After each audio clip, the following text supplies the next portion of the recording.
Good afternoon, everybody. Thank you so much for joining us here. We're going to go ahead and get started. For those of you who are new to HPSP, welcome aboard. I'm so glad that you've joined the program. And forgive me while I will let some people in as they're joining us in the beginning. I am Lieutenant Colonel Elizabeth Morris. I'm your Air Force Dental Education Officer. So I'm your main contact to the Air Force side, the active duty side of the house. When you enter HPSP, there's other entities that you talk with, AFIT and ARPC. But when you're thinking about what happens after I join the active duty part, once that dental school's over, then my office is who helps you with all of those questions. So when you see in the slides things like AFPC/DP2ND or DPMND, that is the gobbledygook of letters that means my office. So if you ever see that, you can relate that to me. I will be PCSing this summer, meaning I'm going to be moving to a new base and a new job this summer. So your future point of contact, your future dental education officer is going to be Major Kelly Buckshire. She'll be joining us in some future briefings. So you guys will get to know her as she comes in this summer to take over this position. And I'm going to go ahead and move on here to the next slide. Thank you again for taking the time to join or to watch later. I know you all have very busy schedules, but I hope that this information really helps you understand and know what is to come and what to expect in preparing to go on to active duty. If you have any questions along the way, you can put them in the chat. And then towards the end, I'll stop and we'll answer all of your chat questions. So my time is yours this afternoon. And if you have any questions after the briefing, let's say you're not here, you can always email our office. I would use the org box email address, which was this second one here. The top one is my personal email. The elizabeth.morris one is my personal email at work. But the AFPC DPMND, that email is our org box. That one is managed by myself primarily, but sometimes other eyes are on that. So if something's really urgent, or if I have PCS and Major Buckshire is here and you don't have her email, you can email that org box and get in touch with someone at AFPC. All right, so let's start with an overview of a timeline. I try not to dive too deep into individual things here, but just give you a sense of what's to come over the course of your time in dental school. Your D1 and D2 years, you're primarily just focused on being in dental school, your studies, getting prepared and doing your clinicals. So focusing on that is really the key. You don't have much that you need to do as far as my office is concerned. D3 years, maximize that clinical experience. You're also preparing to take the INBDE. Did I say that jumble of letters right? INBDE. Yep, I did. Woo! You're preparing to apply for residency programs if you're interested in that. And I didn't do a sound check. Does everybody hear me okay? Can anybody let me know? Am I just rambling on?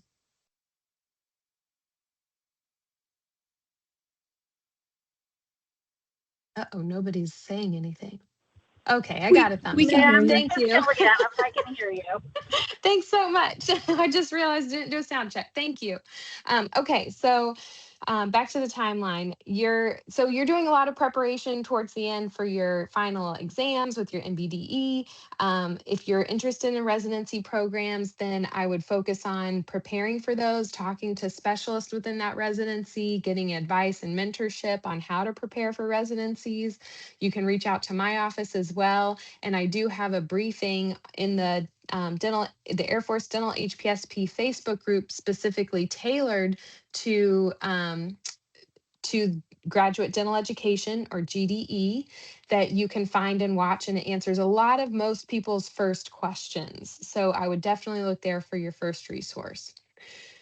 Then if you're interested in OMFS specifically, you want to be an oral surgeon, reach out to us and the program directors for oral surgery to schedule externships. A lot of times people do that during their D3 year. You don't have to do it during your D3 year, but that's the Most ideal time simply because you're going to apply for oral surgery during the summer between your D3 and D4 years. And we'll talk about that.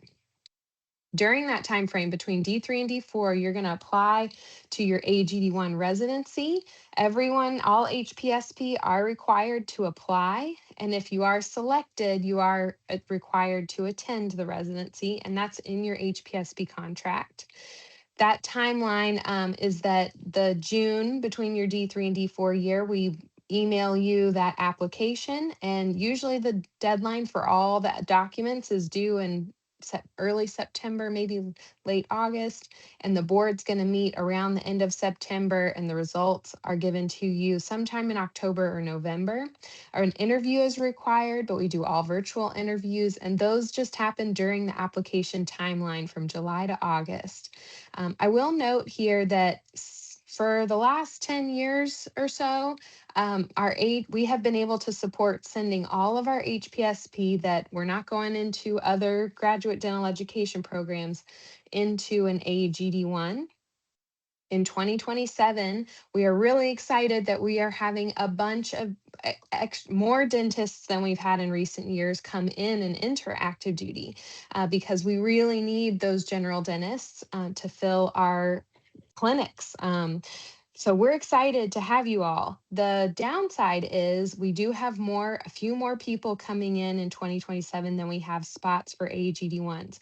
So we expect to fill all of our AGD1 residencies in 2027, and we'll have some people go into graduate dental education that won't need an AGD1, and then we'll have probably a handful that won't be selected for an AGD1. And we'll talk to that class more specifically.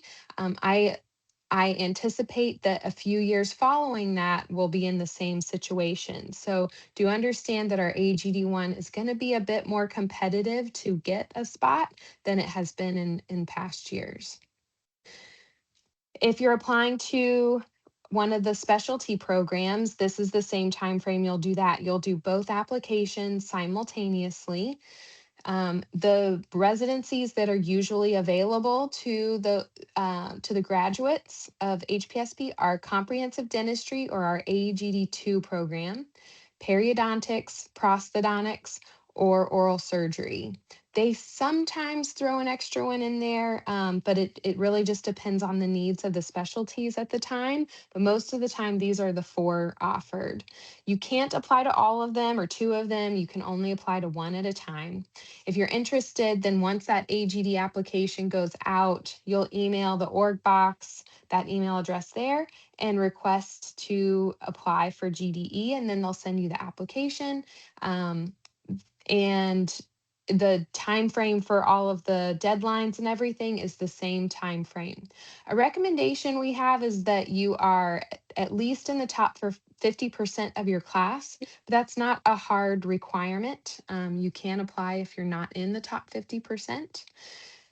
You're also required to take the graduate record examination or GRE or the ADAT exam. And there are a couple of exceptions to this.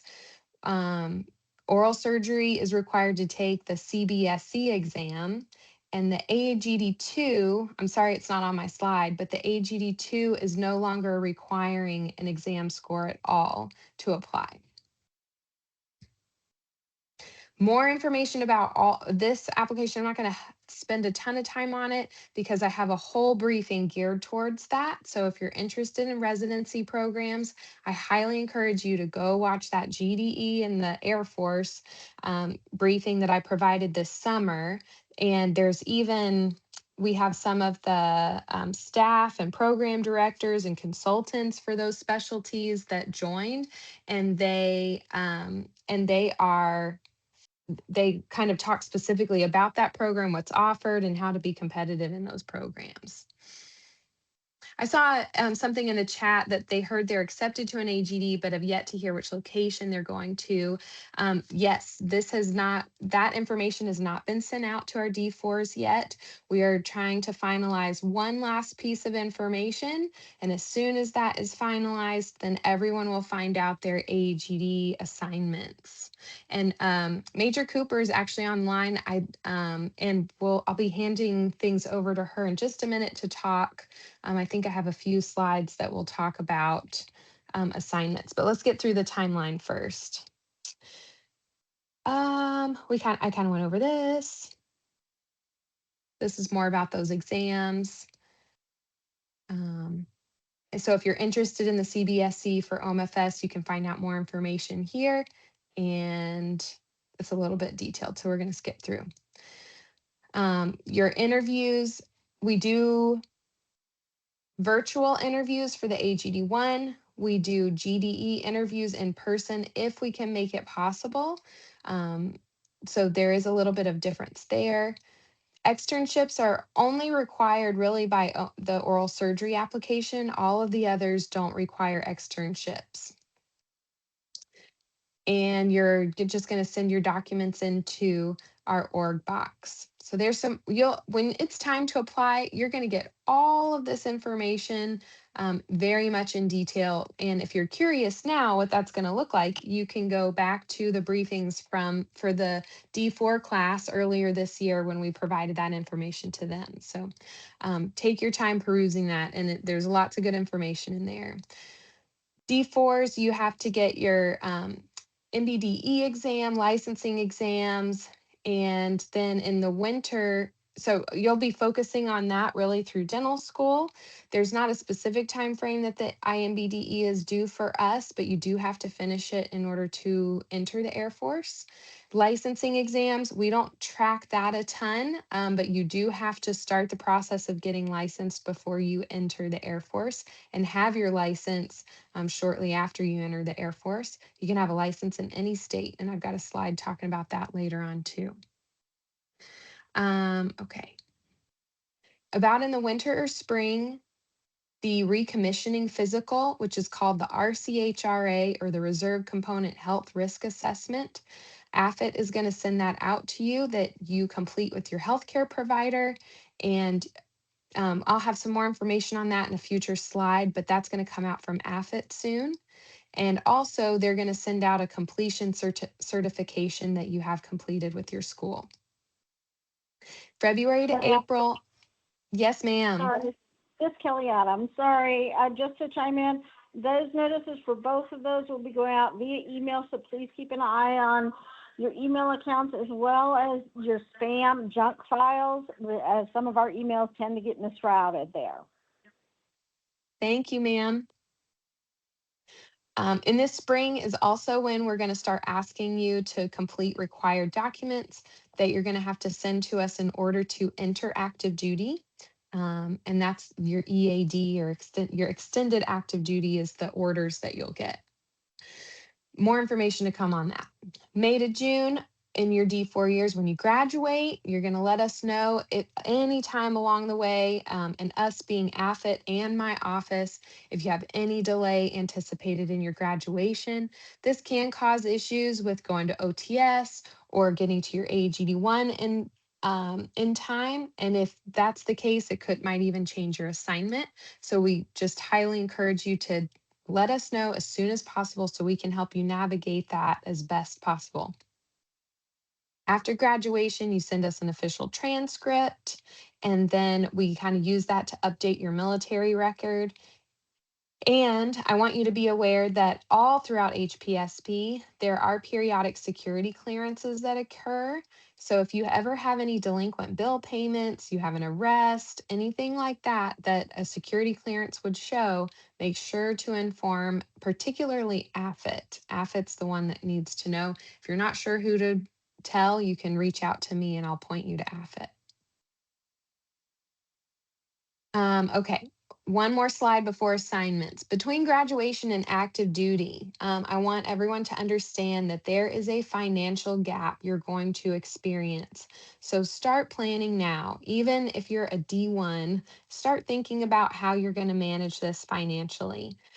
Your HPSP scholarship, it stops on your degree conferral date. Technically, that date is not necessarily your graduation date. It's the date that shows up on your degree transcript when you graduate. And is usually like the same date for everyone in your class, but if you like have a delay graduating or something, it might change that degree conferral date. So you can find out this date from your dental school registrar what it's going to be. And just know that your stipend is going to stop on that date. Your active duty pay, you become eligible on the first day of your military orders. This is called your EAD date, that extended active duty orders date. So you'll find this on your military orders when you get them just before graduation. But basically, your EAD date is the same day that you're going to start traveling from your dental school residence to Maxwell for OTS. So that EAD date is a big deal. It's the start of your active duty time. And that's when your active duty pay eligibility begins. Now, do you get money in the bank on that EAD date? I'm sorry, but you don't. I wish you did, but the reality is that we have to process you at your base after OTS and get you all into the system, get your pay record established and all of that before you are actually able to get money in the bank. So there is delay in receiving that first pay. I recommend that you plan on having a pay gap between that degree conferral date through probably about August, and maybe even having a buffer month just in case, because sometime or a lot of times when you get that first paycheck, it's not quite correct and it takes some time to get corrected.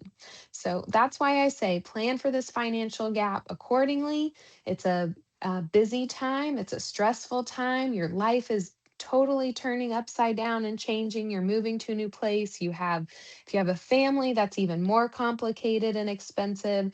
A family that's traveling with you. If you have, you might need to be putting down payments on your or security deposits, that type of thing. So, so be planning for that in advance. The timeline for entering active duty for most of you is going to be between mid June to early July. That's usually when we try to plan for the OTS to be. For our USAFA, ROTC, and OTS graduates who went before they started dental school, they're most likely going to start their active duty in July. So they're the ones not going to COP or OTS.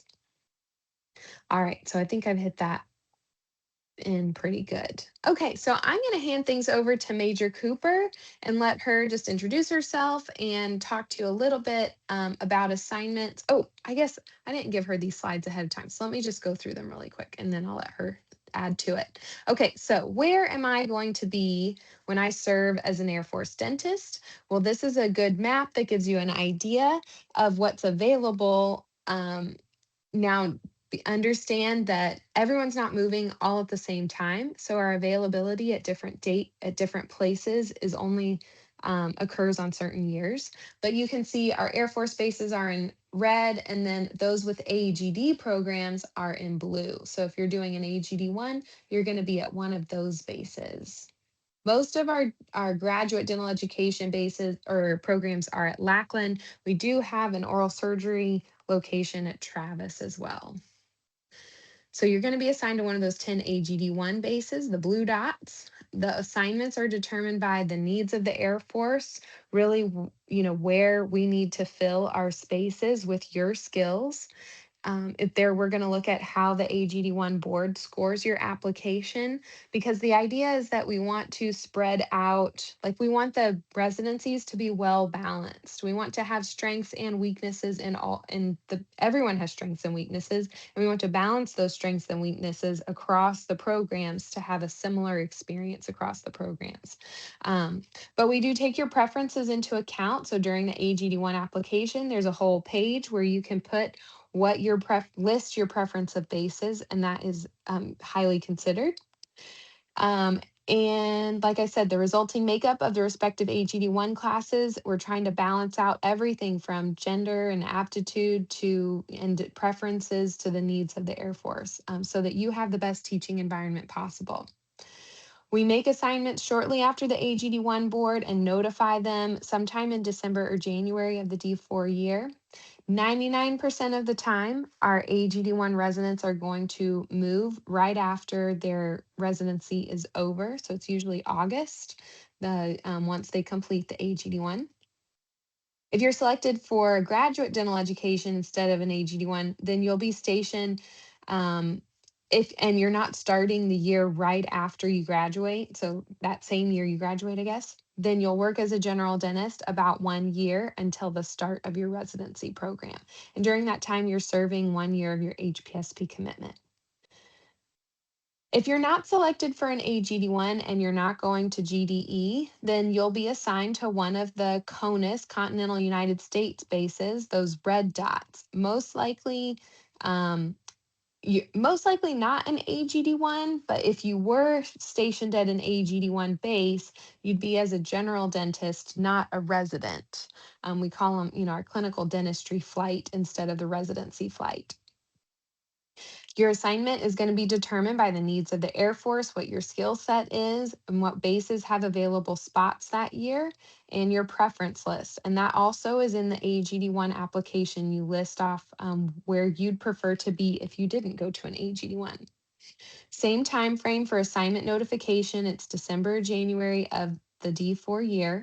You'll stay at that base for about 4 years or the length of your service commitment for HPSP. You do have to stay at that base at least 2 years before you can start a residency program, but you can be applying for residency during those 2 years if that's something you want to do. If, let's say, you don't graduate dental school on time and you're not able to get to your AGD1 on time to start the residency, there is a chance that you might be pre-positioned to start an AGD1 residency the following year, and then you'd PCS after an AGD1. This is something we've done in the past a little bit here and there. I will say that in 2027, or sorry, for our 2026 grads, this is not an option for you. We have too many people coming in 2027 to have people pre-positioned for a 2027 start. So if you're graduating in 2026, you're behind on your graduation dates, and you can't make it to your AGD1 on time, you may not be able to do an AGD1 at all.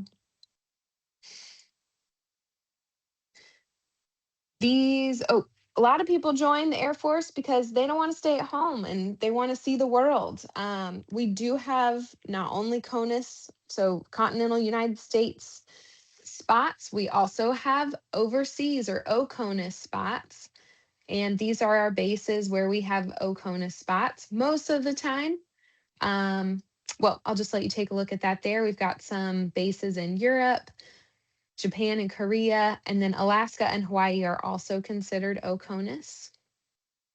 If you want to, excuse me, if you want to go to an OCONUS base, the biggest recommendation is do an AGD1 or a GDE program.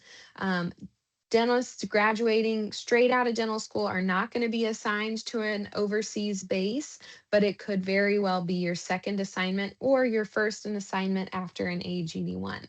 Okay, now I'm going to pass it over to Major Cooper. I'm sorry for the false start a few minutes earlier. Major Cooper, you have anything you want to add or just introduce yourself here? Yeah, I just wanted to introduce myself. I'm Major Kelly Cooper. I'm the dental assignment officer. Um, we work closely with Lieutenant Colonel Morris, as well as our branch chief, Colonel Kosaraju. We're all kind of the team at AFPC for assignments. I've been in the Air Force for about 9.5 years, and I've been in this role for a little under a year. But so far, I'm really, really enjoying it. I think you touched on pretty much all the main points, Lieutenant Colonel Morris. Are there any questions this far regarding assignments?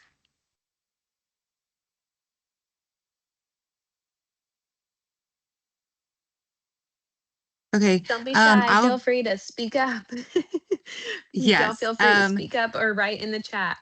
Yeah, you can write in the chat. I will be on the call for about another hour or so, and then I'll have to leave for an appointment. But If you end up thinking of a question, if you want to email me, I'll put that in the chat as well. Or you can let Lieutenant Colonel Morris know. She can kind of hand it off to me. But yes, I'll be on for another hour, so thank you. Thanks, Major Cooper.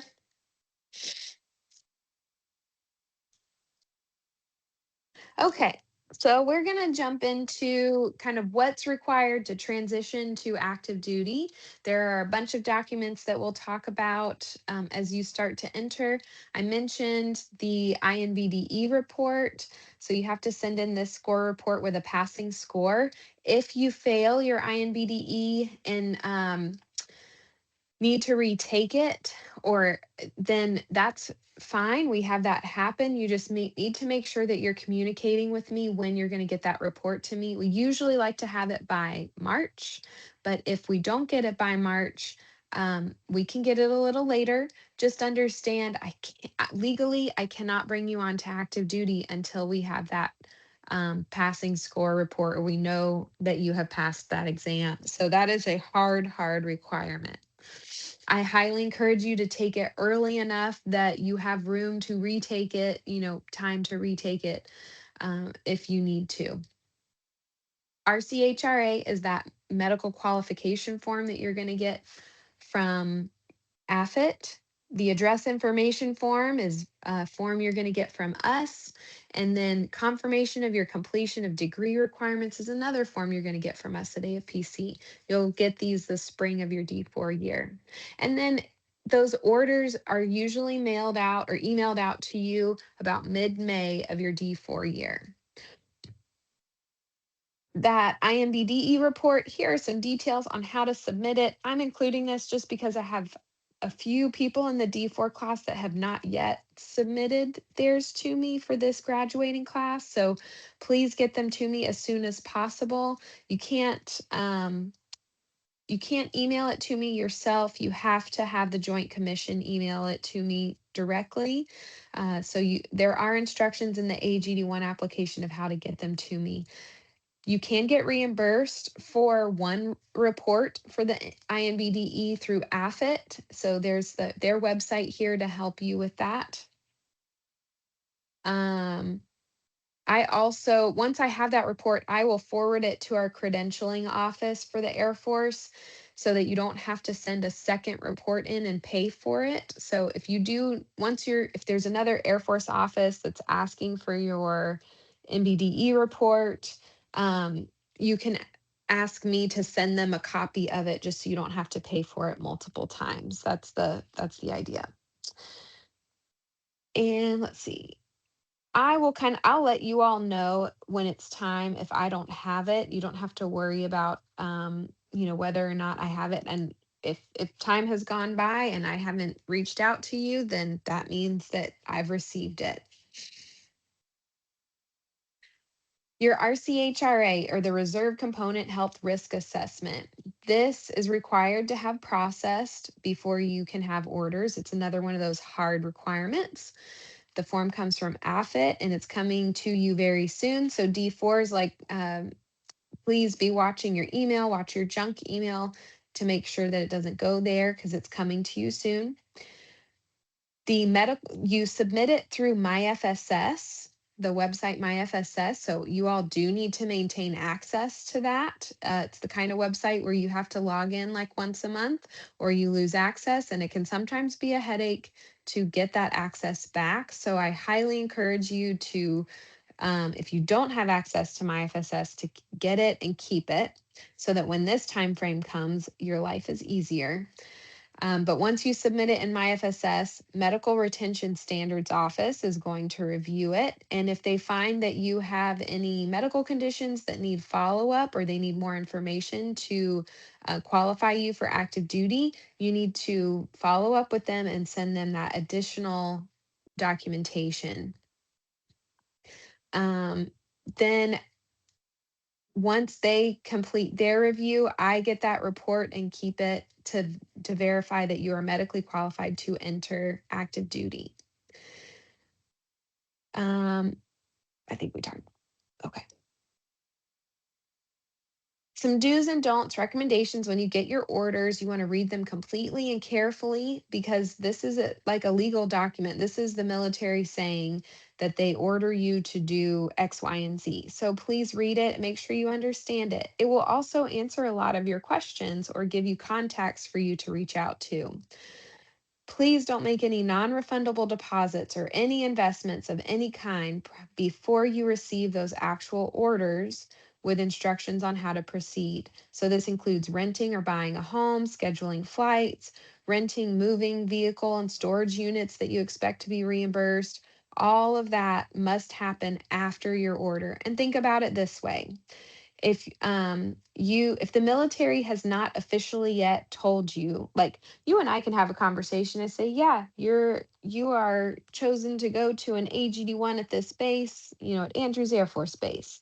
That's cool. Well, that's not the official military order ordering you to go to that base for that residency program.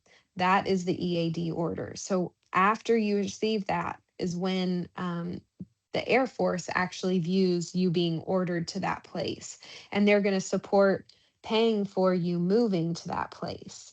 And they're going to support you no longer being in the location you're at. They're going to want to see you, at your new base where they've assigned you to be.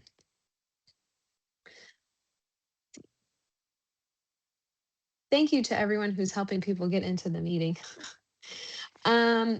Your assignments are subject to change anytime before your arrival at your gaining base. That means you can get your orders and something happens and we end up changing your assignment before you get there.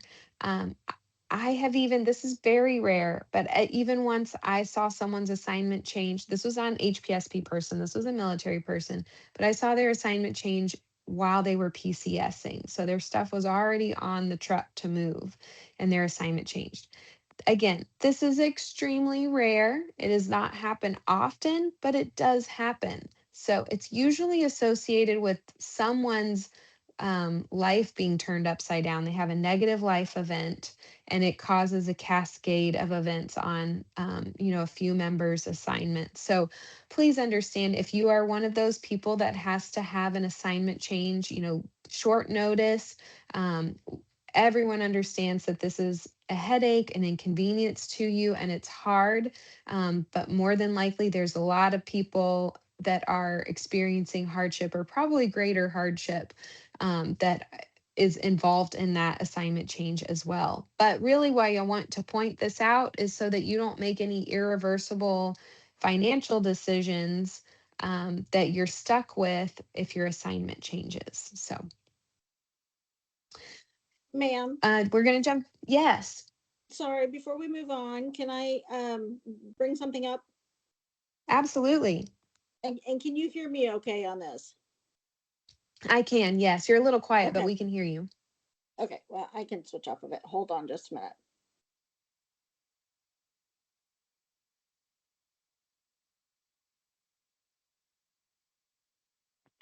Okay, is this better?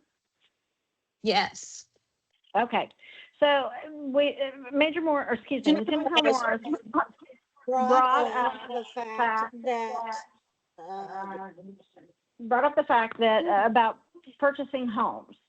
One of the questions that we continually receive from HPSB students in their fourth year, especially towards the end of fourth year, is they've received assignment, they're looking for a new residence, and then ultimately at that point in time, they're looking at purchasing a home.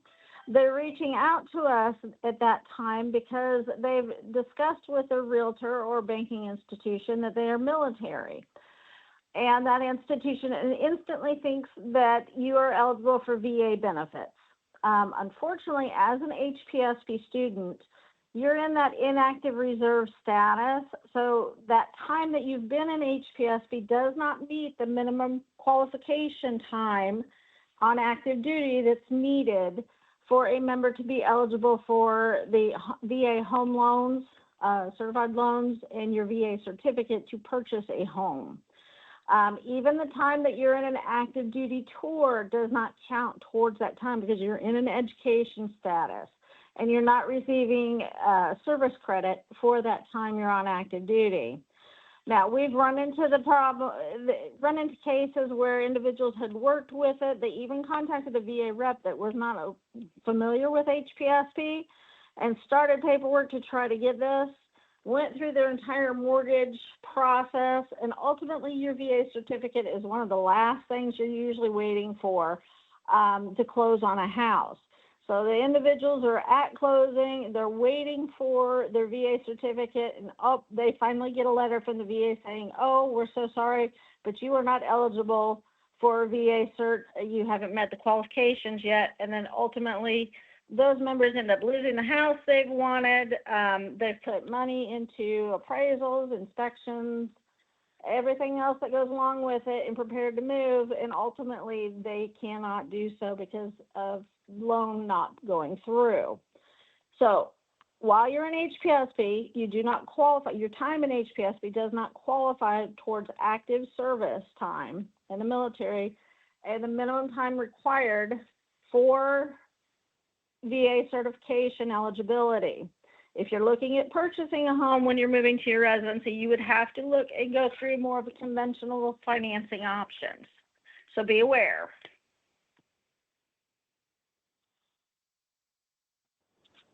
Thank you so much for specifying that. That is really appreciated.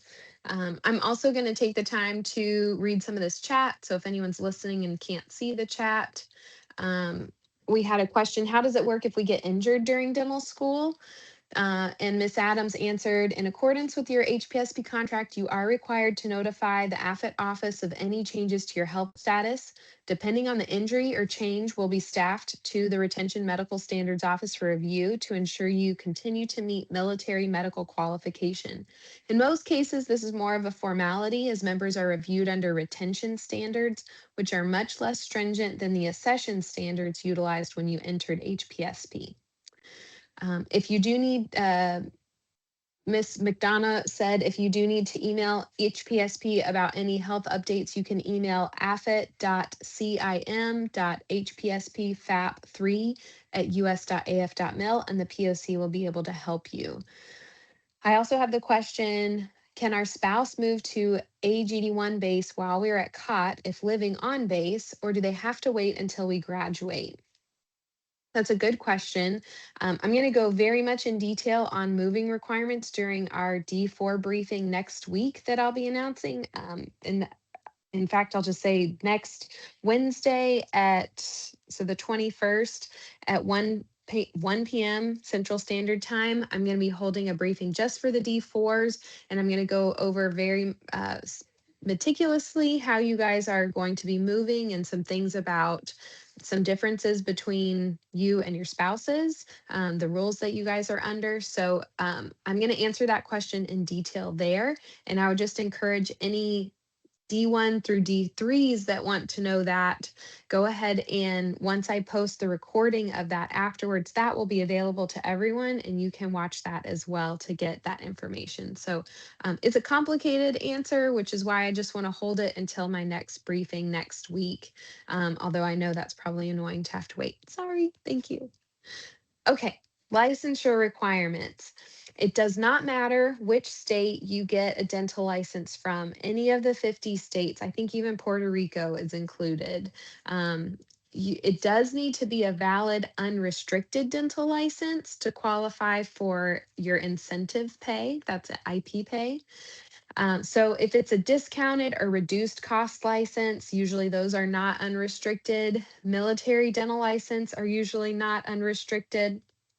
I would just watch out for anything that has a reduced or no license fee, or they like have less requirements for you than the regular license, like maybe less CE requirements or something like that. So if you're unsure, you can ask me, but in general, I don't know the specifics of all the 50 states. That's too much for me to keep up with. So you all will have to kind of do your research on the types of licenses in your state, and then choose the one that is as if you could practice in that state. That's the one you're going to be looking for that has no restrictions on it.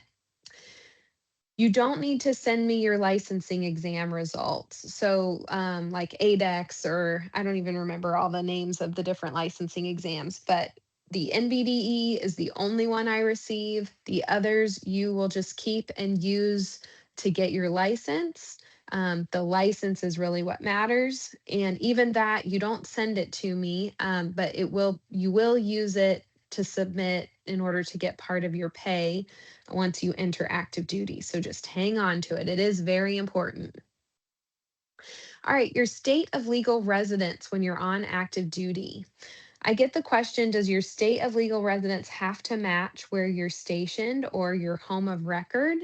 And this is not necessarily. You might choose to maintain your current legal residence, like where you're living now, while you're on active duty after your graduation, even if you're stationed in a different state. So you can change that. Legal residence determines what state you pay your taxes to.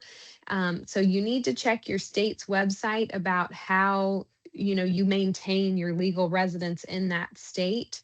They may have required documents or just different things that they're kind of looking for to make sure that you are considered, legally considered a legal residence of that state. So you might live in a different, you might be stationed in one state, but maintaining legal residence where you started, or a different state that you lived in while on active duty, and you just have to kind of maintain that legal residence. There's a article about that here that you can look into and get some more information. And the one thing I'll point out here is your home of record is often talked about at the same time as like your, legal residence or your address. But your home of record does not determine your state of legal residence. It is not at all really related to your legal residence. By definition, your home of record is where you lived when you commissioned. It's a specific place tied to a time or an event that occurred. So when you commissioned, like while you were in dental school or right before dental school, that location where you lived is your home of record, and that will never change. So when you move, let's talk a little bit about moving after you complete HPSP. And I might even have stuff about the spouse in here.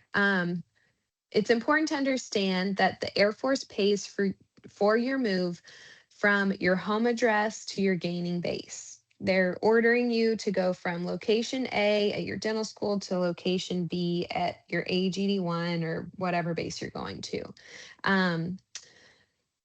When I say home address on this, I mean your they actually will allow you to move your things or you or dependents or whatever from the residence where you live while in dental school or your home of record, which I just defined.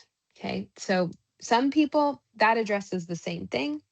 Other people, those two addresses are different. So legally, the Air Force will pick up items or calculate your move from your dental school residence address or your home of record address to your gaining base.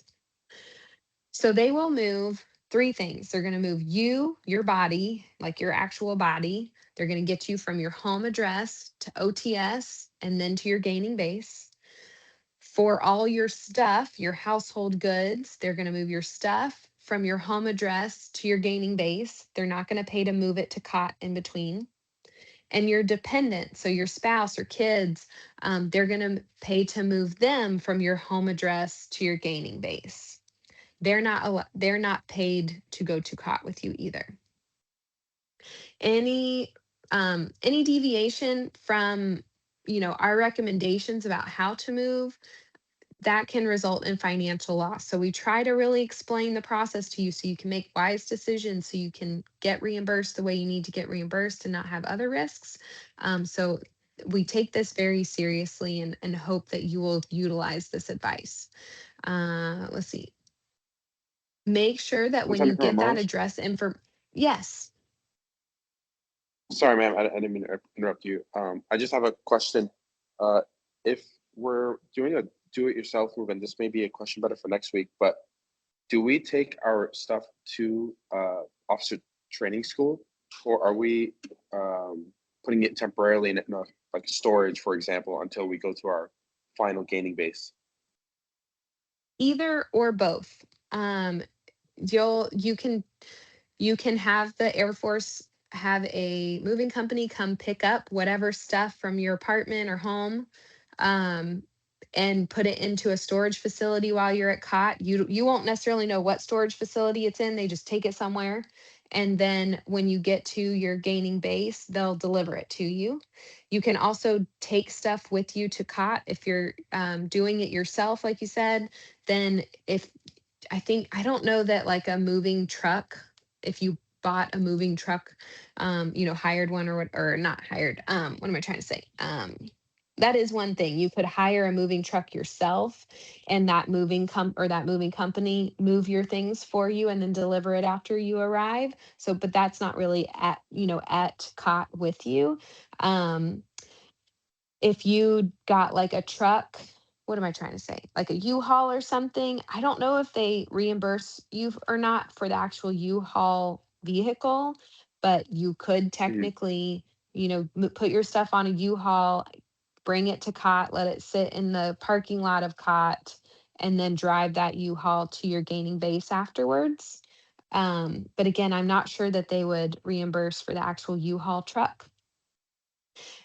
Okay. Do you know They a good basically point of reimburse. contact? Oh, and the other thing is that they will pay. So they pay by weight. So you can, if you like load stuff onto a U-Haul, then you're gonna go take it to a weigh station and weigh it full and weigh it empty, and that's the weight of your household goods, and then you get an amount based on that weight back. And the same is true for your car. So whatever you load up into your car, you weigh your car empty and you weigh your car full and turn that in, and they will reimburse you for the weight of everything inside your car. um, so that's kind of how the reimbursements work. Okay. Thank you, ma'am. Does that answer your question? Can you hear me okay? I can hear you Hello? now. Oh, Can you hear sorry. me? Yeah, it Oh. does. I was just wondering about the logistics of bringing like a U-Haul, for example, into COT and then going from there. But is there a good point of contact to ask for clarification? Is that something when we get our orders, or? You could go to the OTS website that's on here later on and see if you can find information there. I mean, they have a parking lot. If it fits into if it's a huge moving truck, they're probably not going to be happy about that, I imagine. But if it's Yeah. a, relatively small U-Haul, like, and you park it reasonably on the OTS campus, then you might not run into any issue. But the OTS website might have someone that you could email or call to find out some more information about what they allow. Okay. Thank you, man. Yeah, no problem. We do want you to make sure that you keep your addresses updated with AFIT throughout HPSP. That's going to help you plan your move as best as possible. So make sure that you're utilizing their system to update your address as you move throughout HPSP. When you get reimbursed for your moving expenses, you're going to do all of that requesting for reimbursements at your gaining base, not at COT. And there's two main offices that do this. It's your finance office, which manages what you get reimbursed for you and your family's travel. And then the travel management office, TMO, manages the reimbursement for your moving your household goods. Most of those specific move questions you have, particularly about moving things, your TMO office can help you with. There's a website here where you schedule your move, and you're going to log in, and if you're wanting to load some stuff up on the truck, the military's moving you, that's called a HHG or household good move. And if you're doing that, you're likely scheduling two moves in DPS. You're doing the HHG move and you're doing a PPM, personally procured move, where you weigh the items you move in your car. So you can do both. That's usually what I do. Is I've had the military move most of my household goods, and then we weigh our cars and get reimbursed for what we moved in our vehicles as well. But you don't set up your move until you receive orders. So it's pretty close to the point where you're starting to actually get ready to move. Ma'am, You're can I at risk of interrupt you not. real quick? Yes, ma'am. Sorry, Kelly Adams again. For the D4s, I highly recommend about probably a month before completing school, month to several weeks. I highly recommend you go into the AFIT website, the student portal, and update your personal record with a permanent or address and contact information for a permanent address or, parent, somebody that you can continue to receive mail at after you've left HPSP. I recommend you do so because while you're in HPSP this year, you're receiving benefits up until you complete your degree program.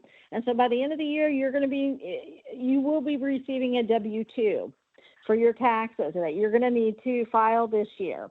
And once you move, the reserve system, pay system, and the active duty pay system do not talk to each other.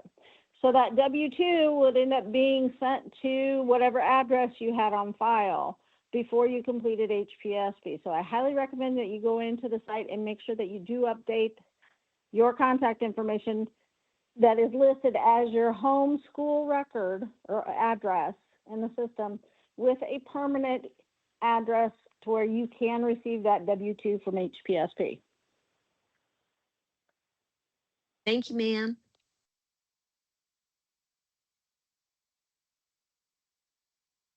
So the ideal move for people, and I have some other in my briefing next week, I'll be talking about some specifics of what if you can't move in this ideal way. But the ideal move and what we hope for, and how things are easiest is that you receive your orders mid-April. You set up your move in the website, and then you schedule your pack dates and your pickup dates with the moving company to be before you leave for COT. So note this, they're picking up your stuff before your EAD date, but after you get orders. Then you drive your car to COT starting on your EAD date.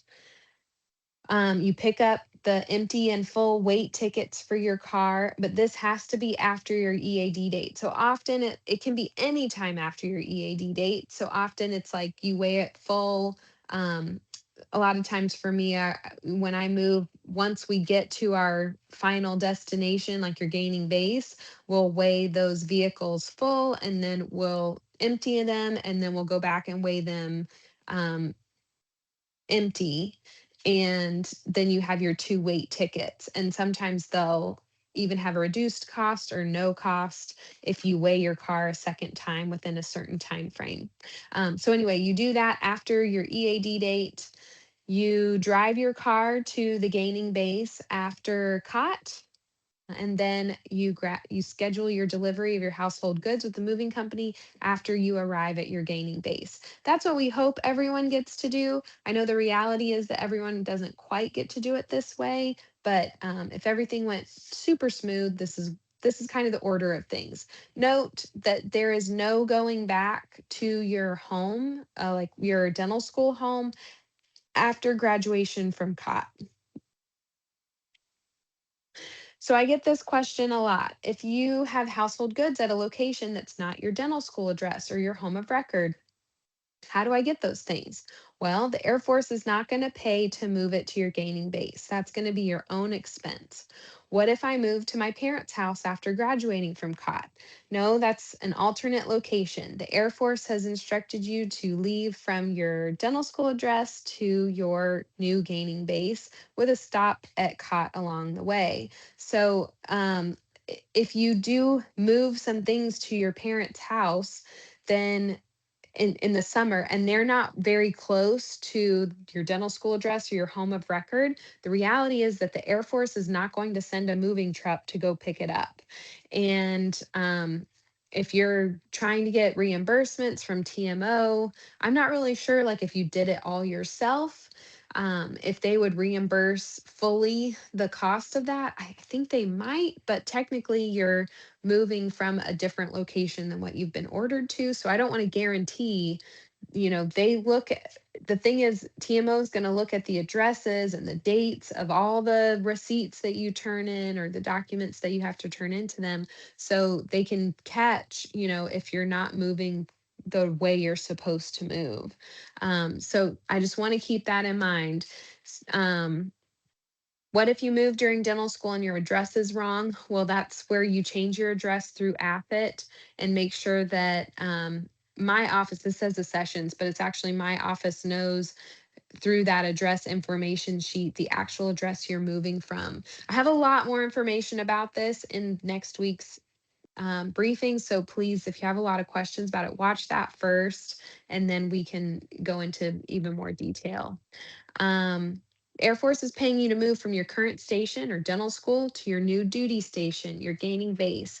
It doesn't care that you have stuff at other locations. So plan ahead. If you have, stuff into, at other locations across the country, try to work in a way to get those things to you so that you can move them with you through the military. You can also move your stuff into a storage facility within 50 miles of your dental school. That's within the range of where the Air Force will pick up things. And know that movers can pick up from 2 local locations. So you could have them pick up stuff from your house, and you could have them pick up stuff from your storage facility, and that would be acceptable. But understand that using a storage facility, the actual facility itself, you have to pay for with your own expense.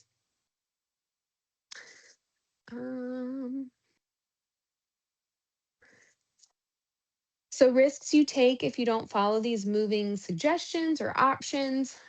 Financially, I can't guarantee that your moving expenses and travel expenses will be reimbursed.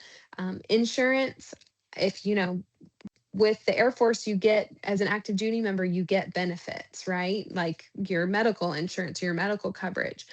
Well, if you get into an accident or some extreme situation unexpectedly, and you're not where you are ordered to be when you're supposed to be there, then I can't guarantee the military is going to provide, the type of services that you might need in that emergency, because you're technically outside of your orders. And we call that being AWOL.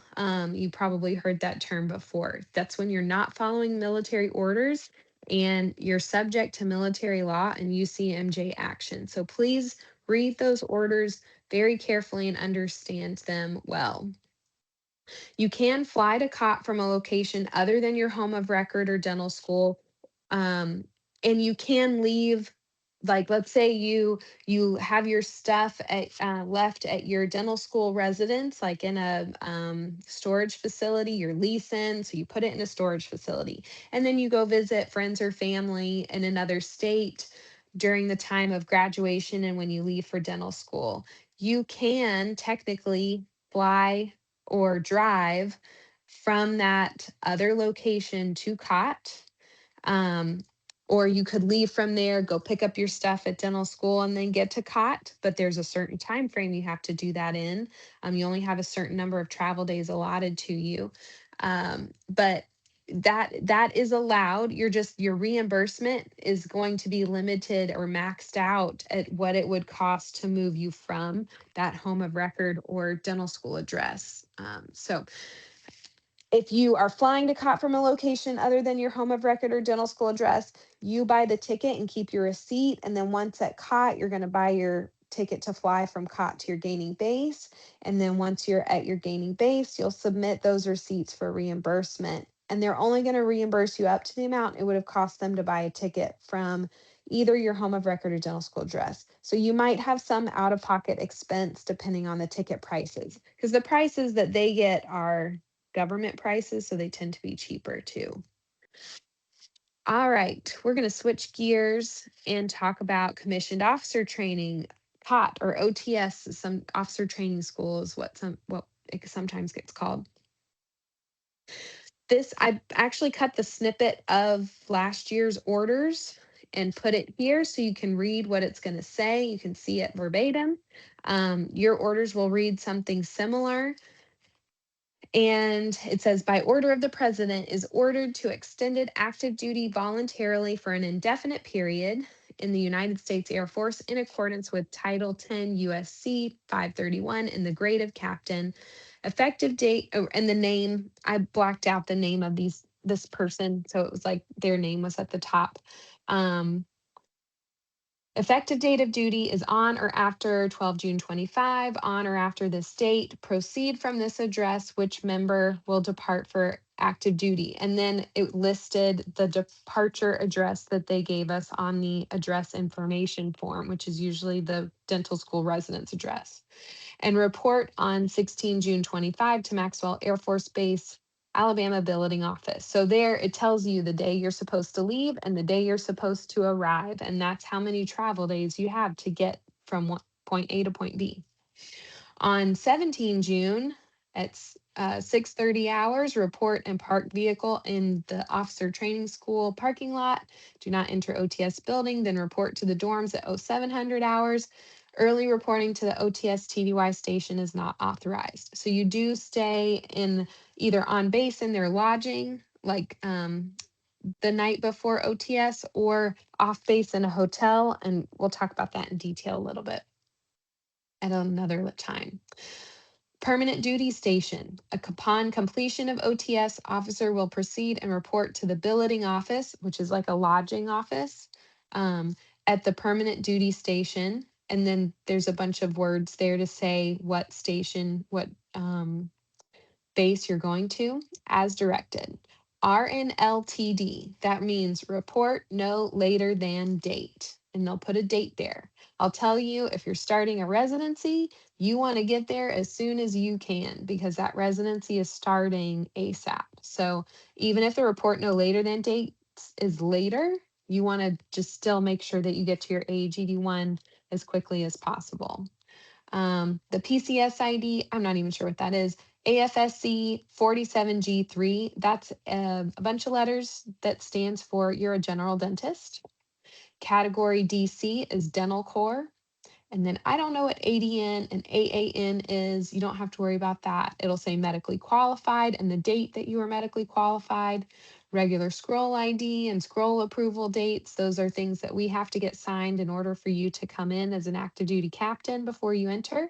And then your home of record is listed right there. So all that information is here on your orders, like that we've been talking about. I hope that helps clear up a little bit.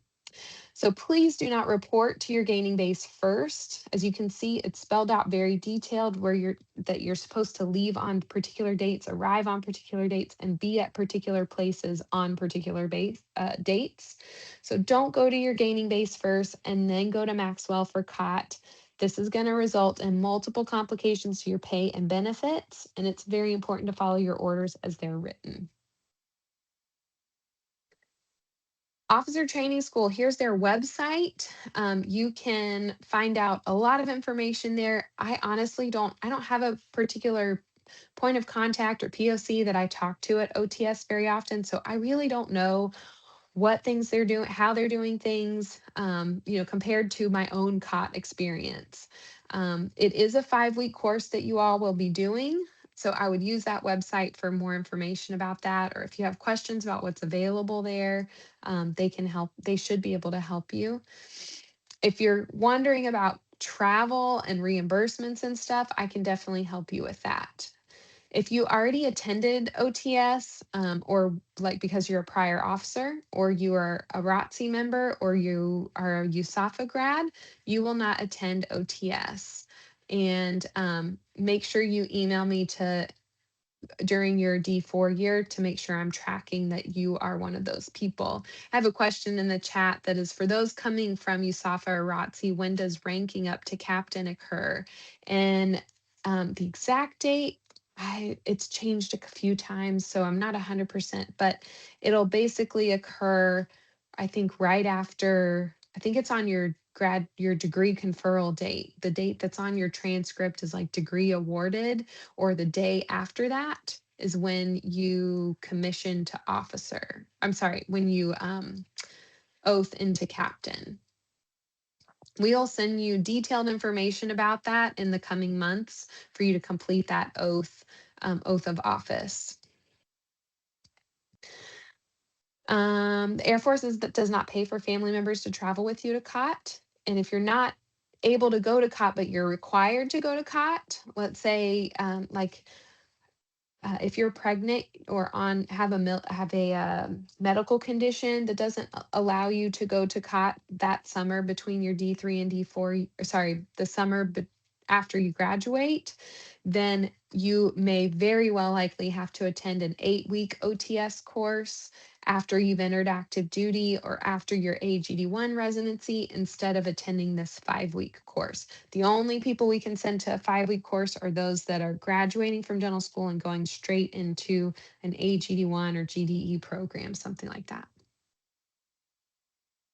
COT is expected to be mid-June or early July is when we aim for it starting, but dates are still to be determined. I do have tentative COT dates for the D4 class that I'll be sending out with your assignments, but please understand these are still tentative. I don't have confirmation that we have all the seats we need in the classes. And so if they come back and tell me that I can't have as many seats as I need in a particular class, I'm going to have to move things around. I'm aiming to send all the graduating HPSP to the same OTS class, but ultimately this might not be possible. So check your email and your dental Facebook page for updates on those official dates. Again, like I said, you'll be getting an email with your assignment very soon, and it'll include your OTS dates for the D4s. Do not make irreversible plans during the summer between your dental school graduation and entering active duty. You need to be prepared to enter active duty like immediately following your dental school degree awarded date. Technically, the Air Force can order you to do that. And we have had last minute changes in the OTS dates occur in recent years. Plus, as I said, I just don't know if I might have to bring people on earlier than anticipated if they don't give me enough seats in the class that we need to bring everyone on. So if you're planning, I know some of you plan trips or weddings and things like that between graduation and going to COT.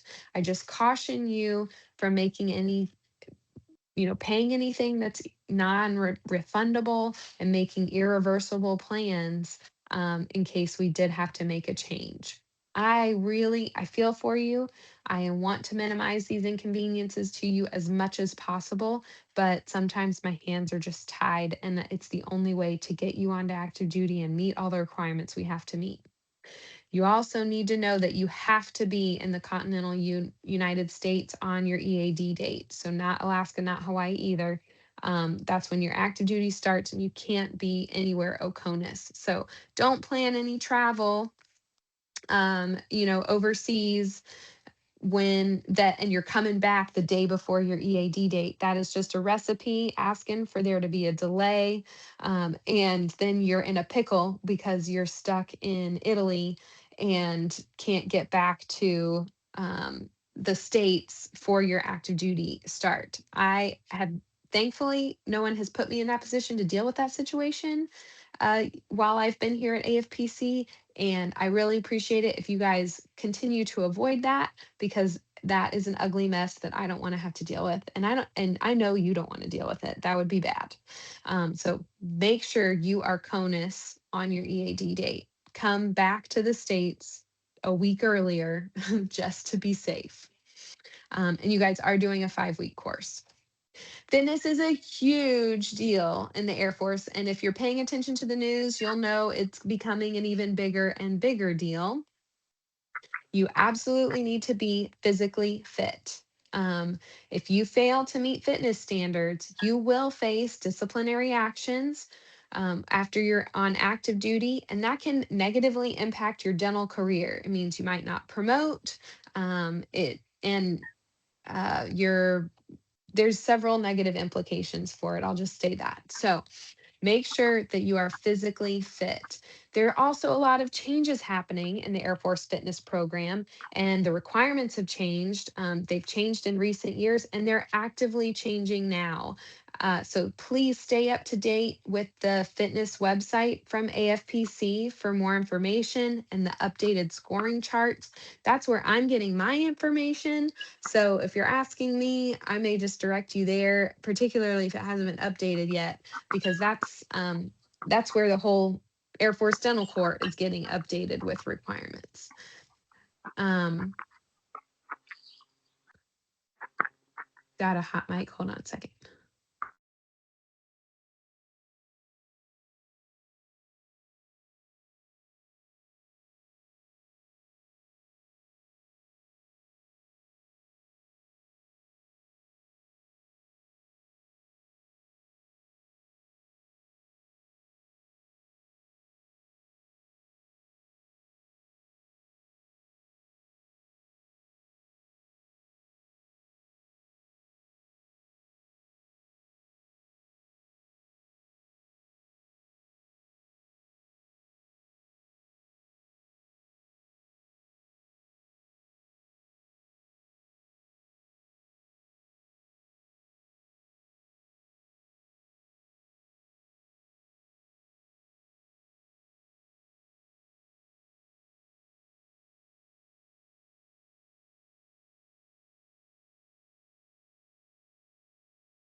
Was I muted? I've been talking for a while. Did y'all hear me about talking about OT? If you, I was talking about taking PT tests at your gaining base. Was I muted that whole time? We didn't get it after the hot mic comment. Okay, okay. Let's see. Did I finish this slide and move on? The fitness is a big deal slide.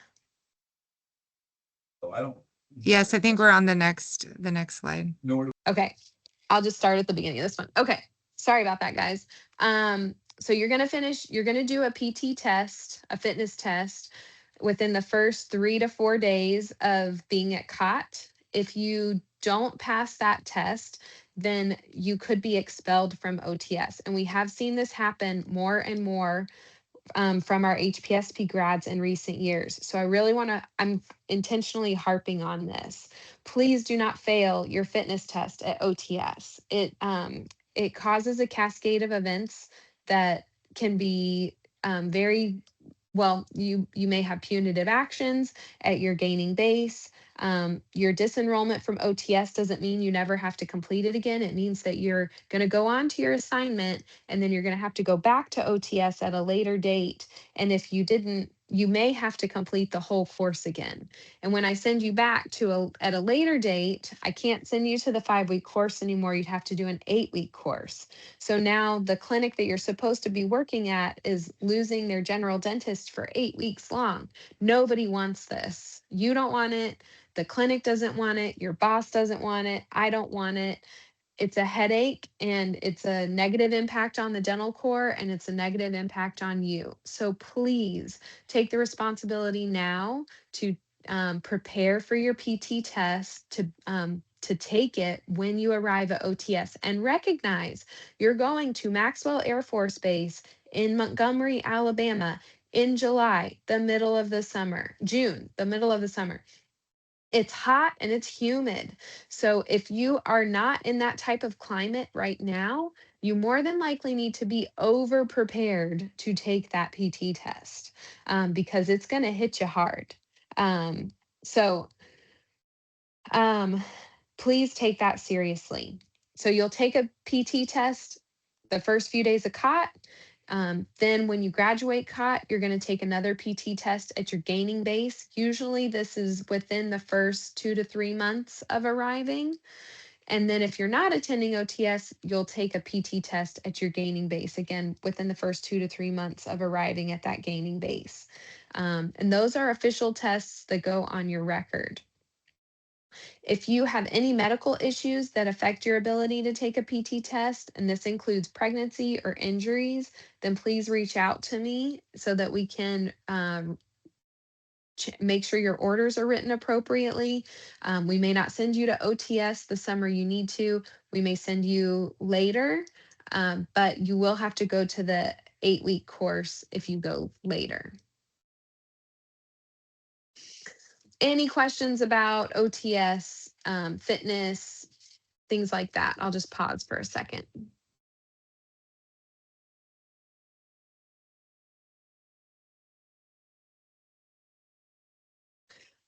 We had one note from Ms. Adams about if HPSP cannot, or sorry, AFIT cannot pay for the cost of obtaining your dental license. This is a cost that is the member's responsibility, as your license belongs to you and not the Air Force. If you leave the Air Force, it goes with you. It also cannot pay for the cost of taking licensure exams, state or regional board exams. It can pay for the NEBD, National Board Dental Examination. I can't say that one today. That were taken and paid for while you were active in HPSP. The NMBDE charges can be submitted via an AFIT reimbursement request. So please review the reimbursement request instructions on the AFIT student portal, where you will also find the required forms. Okay, so let's move on to pay. You're going to be filling out multiple forms with regards to your active duty pay. As Ms. Adams mentioned, we have separate systems, even though it's all my pay website. It's a totally separate system for HPSP and reserves pay record. I did get a note from Mr. Adams. If students have OTS questions, their office at AETC AFIT is more than happy to discuss what they know with them, and he's left his email address there. So another resource for OTS stuff. All right, our current pay rates as a Air Force captain. So this is just an example of what you might get paid as you enter. And you can look up online, just Google the military pay chart. You can find right now the 2025 one. The 2026 pay has not been approved yet. So you can see like anticipated rates, but it's not the official signed rates. But so that's what this is based off of. You can see the basic pay chart. And when you're looking at that basic pay chart, know that you are a captain 03 with less than 2 years of service. The only exception to that is if you are a prior service officer, then or prior enlisted, you may have, you may change. If you're prior enlisted, you might qualify for the EO pay. If you're prior service officer or enlisted, then you may have less than 2 years of service. So, but you should know how to read military pay charts if you're in that situation. So most of you are 03s with less than 2 years. You look at the basic pay chart, and that means that you make $5,331 a month. You will also get a basic allowance for housing, or BAH. This does vary widely depending on your location, like what base you're stationed at, and your dependent. It's just a yes, no, do I have dependents or not? And you can Google this as well, the DFAS website. You can put in the zip code for the area where you're going or the base you're going to, and say if you have dependents or not and your rank, and it'll spit out what you make, what your BAH will be. That is tax-free.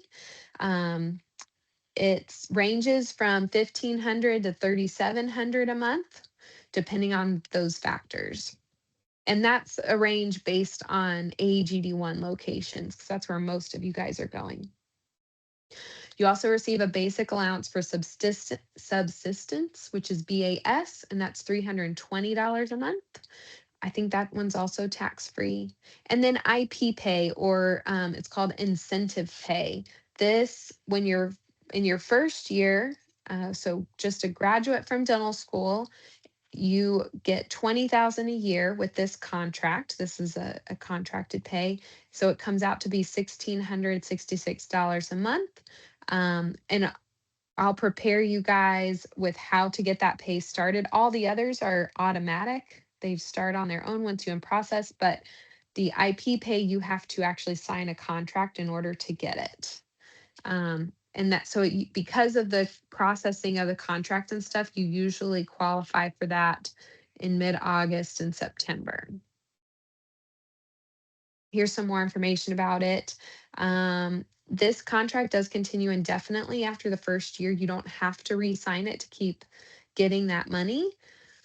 But a requirement for it is you have to have a current valid unrestricted dental license and be on active duty in order to qualify. So if you're thinking about, well, I want to get my dental license, but you're kind of delaying getting your dental license for some reason or another, that means that you won't get this pay until after your dental license is complete.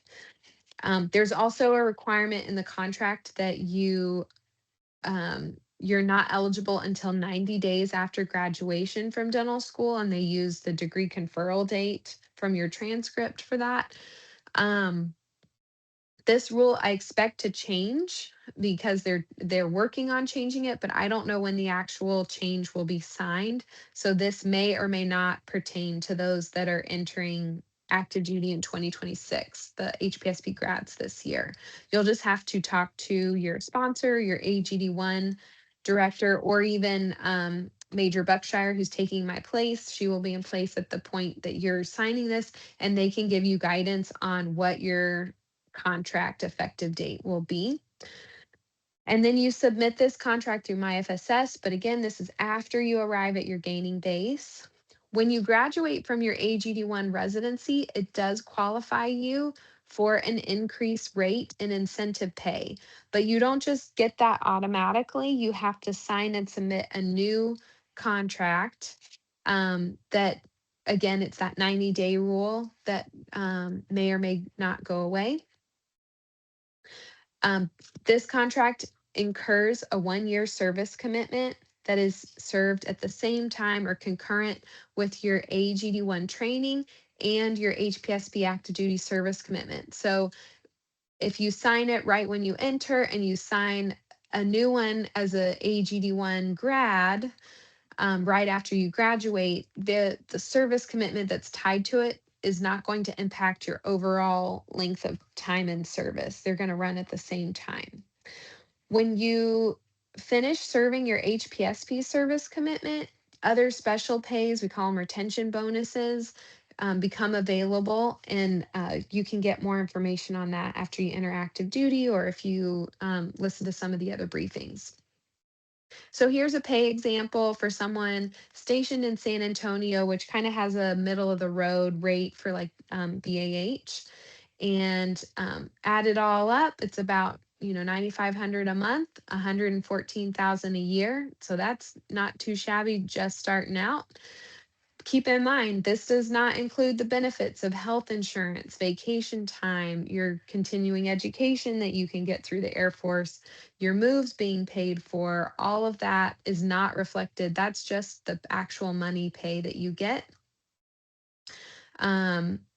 And we played with some of the numbers a little bit. If you stayed in, so about 4 to 5 years after completion of an AGD1, and let's say you sign a 4-year retention bonus after you finished your HPSP commitment, at that point, so again, it's about 4 to 5 years in service, you might be making about $180,000 a year. This does not include increases in rates for like your base pay going up because your years in service has gone up, or your BAH or BAS going up because, inflation has risen and Congress has increased the pay rates. They usually, or in recent years, they have increased pay rates for the military by, a few percents each January. So this doesn't take that into account. And for example, like it doesn't take into account promotions. So at year 6, most dental, like 99% of dental officers promote to major. after they've been in for 6 years of service, and just the base pay for a major with 6 years in service is $8,000 a month. And that's as of fiscal year 25. So I encourage you to look at those charts just to kind of compare if you're thinking of, considering whether or not the Air Force might be something that you want to do long term, because they can really help you out, help you map out financially what you might be making, at least baseline, while you're in active duty.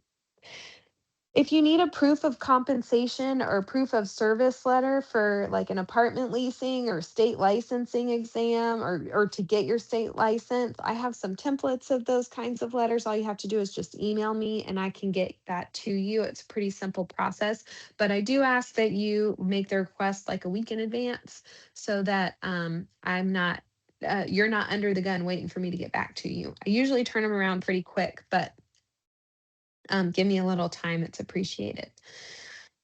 Loan deferment and disability insurance. I don't have a ton of information on this, but just to put it out there, so maybe you could do a little research on your own. There are some other money matters that you might be able to take advantage of as an active duty member. Loan deferment. As you attend a residency or serve on active duty, you could talk to your bank about whether or not this is an option for you. Just keep in mind, like Ms. Adams pointed out, while you're an HPSP dental student, and before your EAD date, you are an inactive reservist. It's not the Air Force Reserves. It's not the active duty Air Force. So most likely you're not going to qualify for active duty deferments until your EAD date. But here's a website where you can get a little bit of information about that. Disability insurance. If you're considering getting disability insurance on your own, you might be able to lock in a rate for your current age before your EAD date, before entering active duty. Very few insurance companies offer disability insurance to active duty military members. Now, if you have an injury while you're on active duty, the military is going to cover all your medical expenses and things like that. You keep getting your military pay and all of that while you're on active duty service. So I think that's part of the reason they don't provide insurance to military members, aside from the risk. But and you would, if you were no longer able to serve serve as a military member because of that disability, then you would meet like a medical, it's called a med board or a medical, yeah, we call it med board. And you would, my guess is more than likely, if you're in that kind of state, you would qualify for separating or retiring with disability benefits. So I would say disability insurance is not necessarily a requirement while you're in dental school, but particularly if you're thinking you want to, you're not going to stay in the military and you want to separate, after your HPSP time is served, then you might want to consider locking in a disability insurance rate before you get on active duty, because it might be higher after you get out after active duty. If you're traveling outside of the United States, please, or you must send AFIT the information here on this slide. Please save this slide. I get this request a lot, and no one's not quite sure what they need to send or who to send it to. So save this slide for yourself. And it has the email address of who you need to email. You can CC me on that email. To be honest, I don't need to know everybody's travel, but if you're a D4 and traveling around your graduation time or before COT starts, that I do need to know that. I want to make sure that we're not running into any issues with the timelines that I am looking at. So please absolutely CC me on those particular things. Again, you have to be in the continental US on your EAD date. So let's talk service commitments a little bit. The next slide has it in a chart form, but all of you have incurred a active duty service commitment for HPSP anywhere from 3 to 4 years. Even our 2-year scholarships, you have a minimum time in service of 3 years that you must serve. That keep in mind that contract, that scholarship that you received was essentially a transaction, if you will.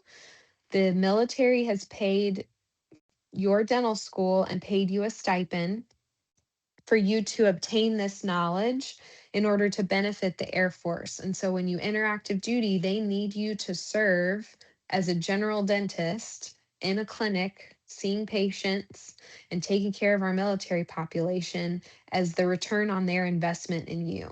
Okay.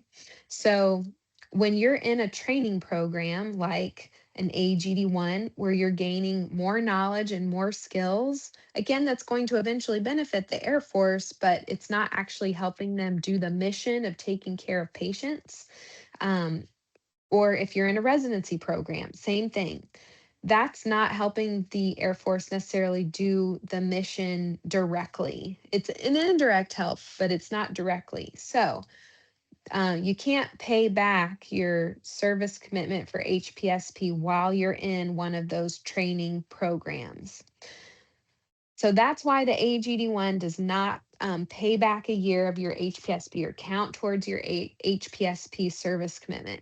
I hear a lot of people say the AGD1 is a neutral year because of this. I actually hate that term. I don't like calling it a neutral year because from my perspective, the AGD1 is the best deal in the Air Force. The education that you're getting is so top notch. You're gaining so much experience, mentors that are going to last you a career, whether you stay in or not. You're going to gain like 5 to 6 years of clinical experience during that AGD1. Helps you know for sure if you're going to want to specialize or not, or which specialty you want to be in. Like there's all these benefits from that, right? But even just at its base level, the education that you're getting, it's a 1-year program. It does not incur a service commitment in addition to your HPSP commitment. So it has literally no service commitment tied to it. That is unheard of. When I read the regulations in the Air Force for active duty service commitments, literally every other graduate dental education residency, every other training platform or every other training program incurs a year fellowships. They have a minimum 2-year service commitment. So if the AGD was like all of those, then you would have an HPSP commitment of 3 or 4 years plus a 2-year commitment for what you receive in the AGD1. So you're looking at 5 to 6 year commitment overall. But you don't. They give that to you really for free. It's just your time and effort to be in the program. That's a steal. No other you're being paid to be in a or you're being paid like that full captain pay while you're in a residency and not having to pay for the residency, and you're gaining so much as a dentist and as a person. Oh my goodness. I just think it's the best deal in the Air Force. So I don't like to call it a neutral year. Sorry to be on my soapbox here, but because that's the way that I see it. You're getting a year of education and not incurring an additional service commitment on top of that. Now, if you are ROTC or USAFA, you will have additional years of service commitments in addition to your HPSP. For ROTC, I believe it's a 4-year commitment, and then USAFA is 5. And so you have to do that ROTC or USAFA commitment first, and then the HPSP commitment is served consecutive to that one. If you do any other GDE residencies other than the AGD1, you will incur additional years of service commitments that may or may not be served at the same time as your HPSP commitment. So most of our HPSPs end up in a military facility, not through an AFIT sponsorship. And if you're not sure what that means, go watch my GDE briefing. But most of the time, the consultants prefer to send our HPSP to our military programs, which means that um, if you still have HPSP service commitment to serve when you start residency, then when you get out, you'll serve the HPSP commitment and the residency commitment at the same time. Again, that's a great deal. They don't have to do that, but they do. Um, so here's kind of what that looks like. If you are a 2-year HPSP, you don't do an AGD1, you're going to have 3 years to serve, and then you can choose to separate or stay in. And if you're a 2-year HPSP and you do an AGD1, it's the same thing. You only have 3 years because that first year you're in AGD1 training. It doesn't count for HPSP, but then once you finish the AGD1, you serve 2 years, and so 2 + 1 is 3. If you do an AGD2, that's a 2-year program, so it does lengthen your commitment to 4 years. If you do perio or pros, those are 3-year programs, so that lengthens your commitment to your overall time in is 6 years. And OMFS is a 4-year program, so it's going to lengthen your active duty time to 8 years because you're in the program for 4 years and then you have a 4-year service commitment for OMFS. 3-year HPSP is very similar. You have a 3-year commitment with no AGD1, 4-year commitment with an AGD1, 5 years if you do an AGD2. Perio is 6 years, PROS is 6 years, OMFS is 8 years. 4-year HPSP commitment, then starting out, you owe 4 years. If you do an AGD1, that's extended to 5. If you do an AGD2, that's extended to 6. If you do perio or pros, that extends to 7. If you do oral surgery, that extends to 8. Note that this chart is assuming that you are starting that residency program, whether it's an AGD1, perio, pros, AGD2, OMFS, you're starting that residency program right after graduation from dental school. If you do a gap year, it's going to potentially change these numbers a little bit, but I promise we spell this out for you when you are selected for that residency. So it's like you meet the selection board and then you get an offer. As a selected person, you get an offer of training at a specific location in a certain year, and you get an outline explaining your service commitment if you were to accept. So you have all that information before you actually accept that offer of training. Before I move on to from service commitments, does anyone have any questions about service commitments?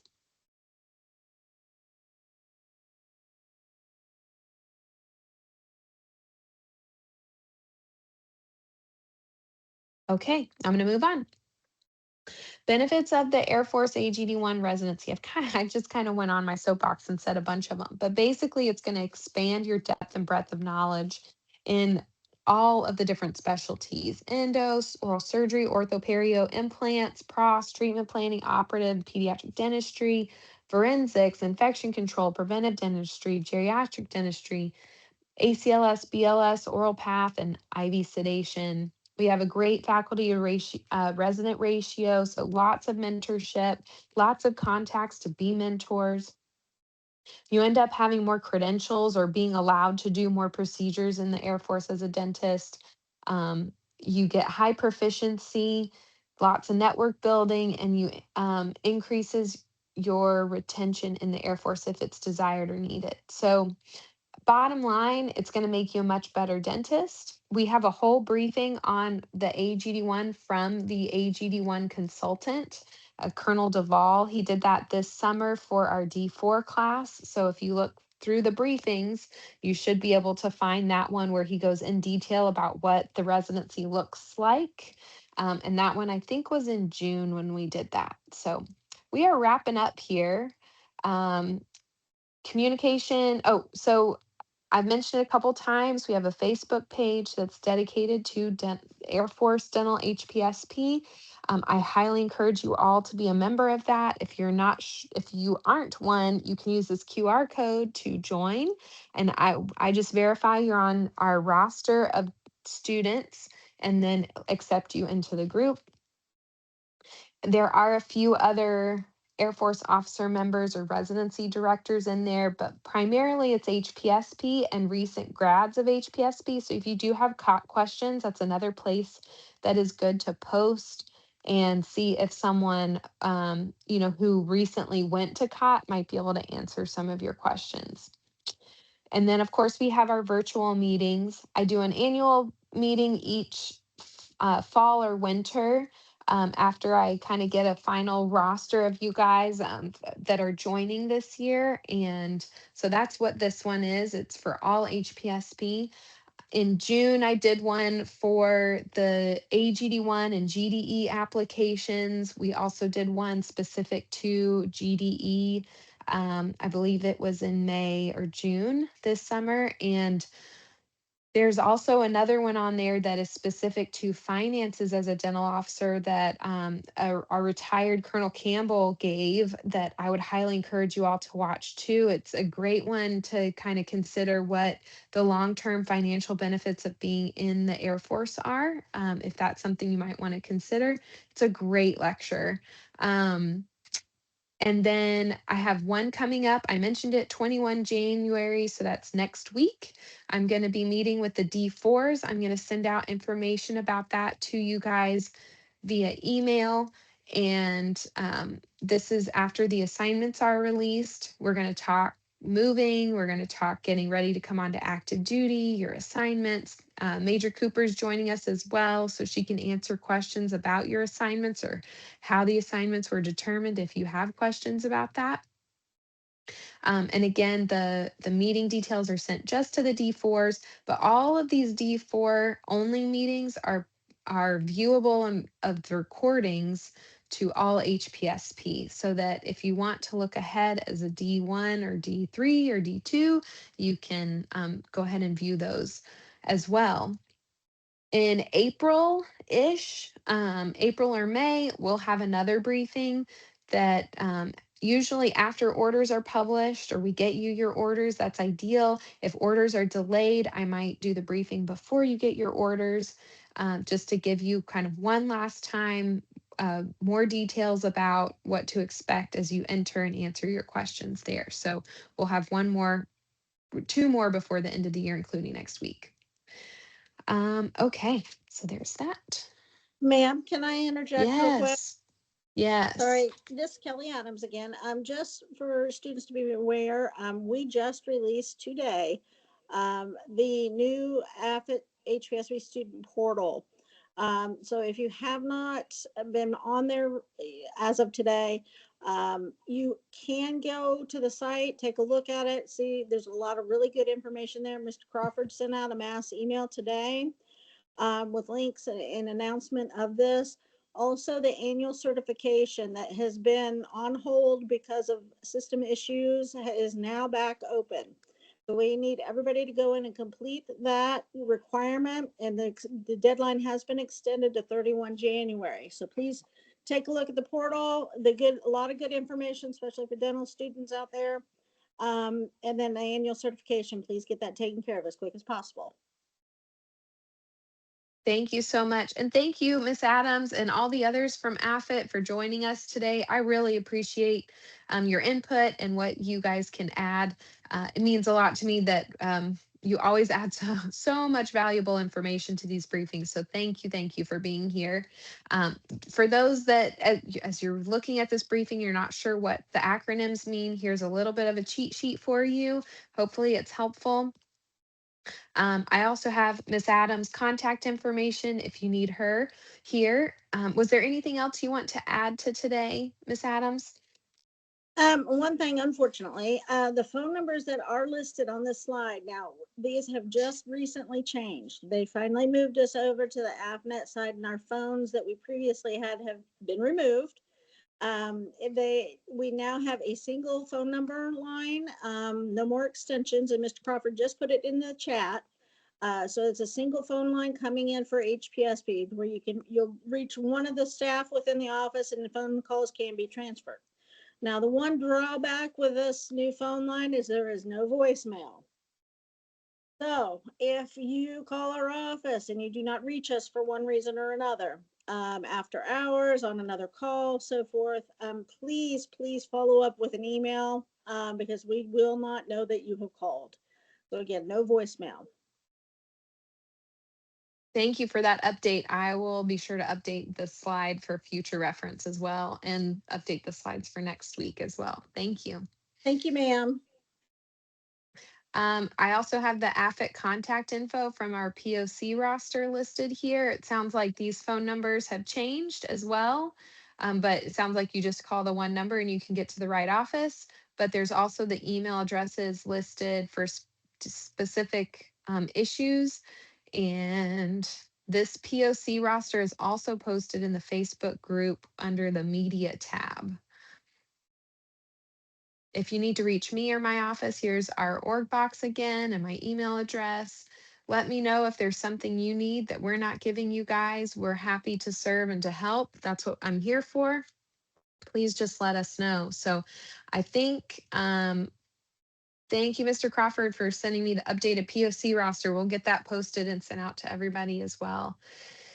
I think I've answered all the questions in the chat as we went through. So I'm just going to watch it for a minute and see if any more come in. If anybody has a question that they want to just vocalize, please, I'm opening the floor to everyone here.